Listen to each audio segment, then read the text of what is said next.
আমাদের গত ৫/৭/২০২৬ তারিখে কিছু পরিবহন মালিক জলঢাকা পেট্রোল পাম্পের সামনে রাস্তা অবরোধ করে তারা গাড়ি অবরোধ করে রাস্তা অবরোধ করে তারা একটা সংবাদ সম্মেলন তথাকথিত সংবাদ সম্মেলন করে।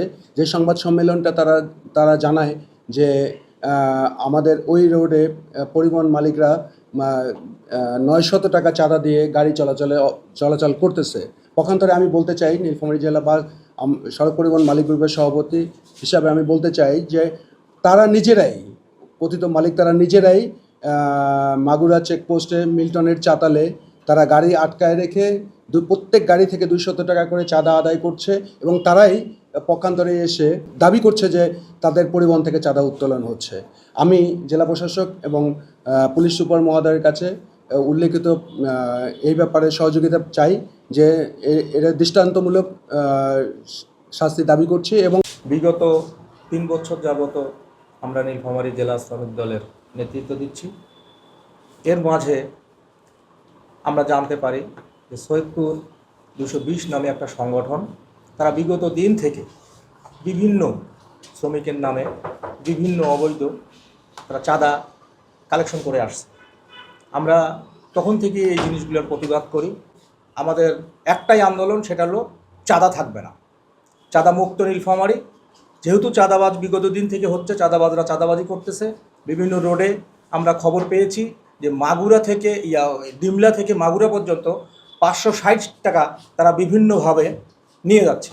কে নিচ্ছে, কেন নিচ্ছে, কারা নিচ্ছে, এইটা আমরা তদন্ত করতেছি। কিন্তু তারা যেহেতু শক্তিশালী, তারা বহুদিন থেকেই তারা অহংকার বোধ করে, তারা নাকি ৪৮ বছরের সংগঠন, তাহলে তারা ৪৮ বছর থেকেই চাঁদাবাজি করছে।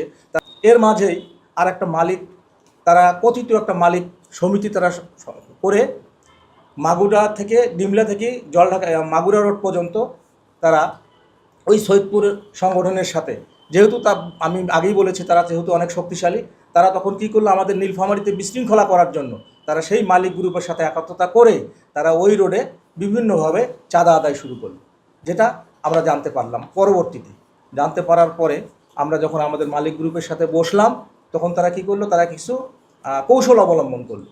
তারা নিজেরাই, মালিকেরা নিজেরাই শ্রমিক সেজে তারা কী করলো, রোডে গাড়ি ব্যারিকেড দিল। আমার কথা, চাঁদাবাজি করতেছেন আপনারাই মালিক, আপনারাই ওই রোডে চাঁদাবাজি করতেছেন, তাহলে আপনারা কেন, কি কারণে গাড়িটা ব্যারিকেড দিলেন? যদি গত ৫/৭/২০২৬ তারিখে নীলফামারী জেলাধীন জলঢাকা উপজেলা বাস মালিক সমিতির কিছু নেতৃবৃন্দ রোড ব্যারিকেড দিয়ে নীলফামারী জেলায় জলঢাকা উপজেলাধীন ডিমলা থেকে পাগলাপীর পর্যন্ত ওনাদেরকে ১,০০০ টাকা গুনতে হয়। মালিক সমিতি এবং শ্রমিক ইউনিয়নের বিভিন্ন নামে এই টাকাটা উত্তোলন করা হচ্ছে। আসলে নীলফামারী জেলা শ্রমিক দলের সাধারণ সম্পাদক হিসেবে আমার মতামত যে এই চাঁদাটা কে নিচ্ছে, জলঢাকার এই তথাকথিত মালিকরা যে রোড ব্যারিকেড দিয়ে রাস্তা প্রতিবন্ধকতা সৃষ্টি করে যে এই প্রেস কনফারেন্স করলো, আমার প্রশ্ন হলো যে নীলফামারী জেলায় চাঁদা কে দিচ্ছে আর কে নিচ্ছে, এইটা আগে পরিষ্কার করতে হবে।